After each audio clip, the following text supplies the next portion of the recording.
Why you excuse your face? Papa, I want to book ourselves at the hungry. You know, see, I want to be some bread. You don't know CSUG election they come.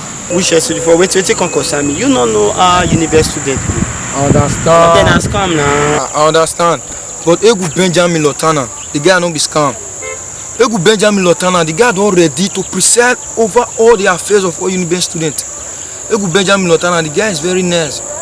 Now this guy will go meet SUG president. The time when university student they commit suicide, they call to SUG president say, may they pray for the full Uniben. Egu Benjamin Lotana don't open here down for this 2019 election to take preside over all the affairs of all university students. I beg support this guy because now only him go fit bring the student close to management. If they run, they go book and want go buy bread, people like bakery. If you support Egu Benjamin Lotana, it will increase the quality of Uniben bread. Okay, I know the guy. Shall I guy with the medicine and surgery now? Now be mercy day na education na day faculty of education. I go support Egu Benjamin for upcoming SUG election.